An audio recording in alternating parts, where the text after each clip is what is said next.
Hello everyone, I'm Rakshith Pai and in this video I'll talk about a well-known brand that caters to the Indian wedding market.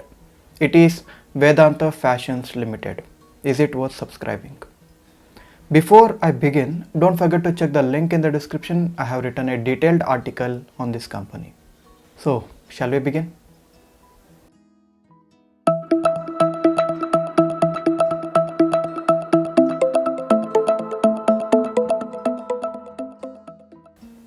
Business introduction. Vedant Fashions Ltd, with its varied portfolio of brands, caters to the Indian celebration wear market. To its consumers, the firm provides a one-stop shop with a diverse selection of products for any and all joyful events occasions. The company's products include Indo-Western sherwanis, kurtas, jackets and accessories such as jutti, safa, stitched suits and mala for men, and lehengas, saris, gowns and kurtis for women. Pretty much all kinds of lavish clothes under the brand name Manyavar, Mebas and Mohe. Vedant Fashions Ltd business operations include the firm works through a franchised exclusive brand outlets, that is EBOs, multi-brand outlets, that is MBOs, and large format shops, LFS, and online platform including its own website and mobile application. As of September 30, 2021, the firm has a retail footprint of 1.2 million square feet across 535 EBOs, including 55 shops in 212 cities and towns across India, as well as 11 EBOs in the United States, Canada, and United Arab Emirates. Financial information.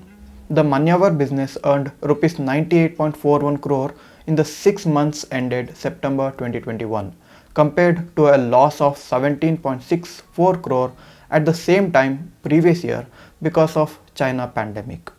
Revenue from operation climbed dramatically year on year from 71.7 crore to 359.8 crore.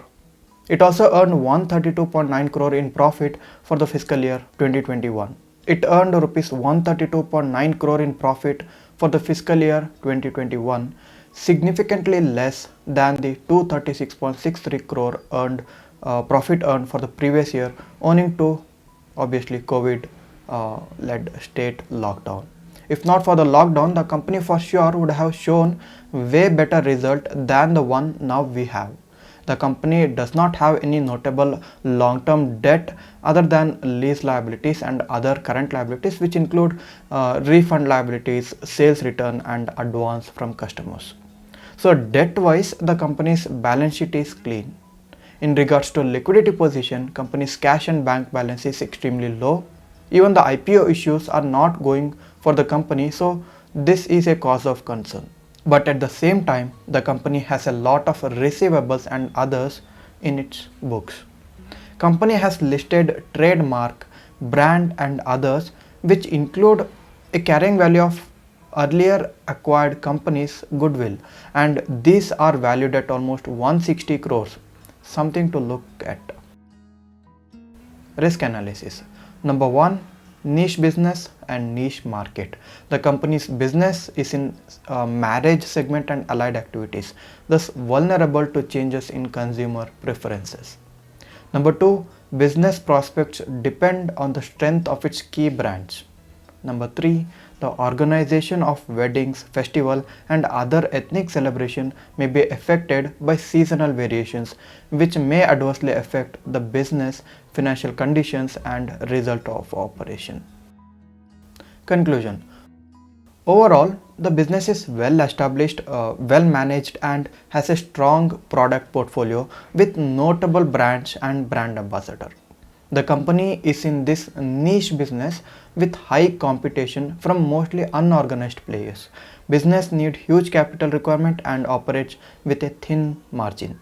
I don't see much of a competitive advantage, maybe because the business itself is difficult to evaluate given the fact that they do not have any straight competitor to compare with. IPO is priced very high and can't expect much GMP here. With that said, I'll give 6 out of 10 rating and I'll stay away from this IPO. For more information, check the link in the description, and that's it for today. Thank you for watching.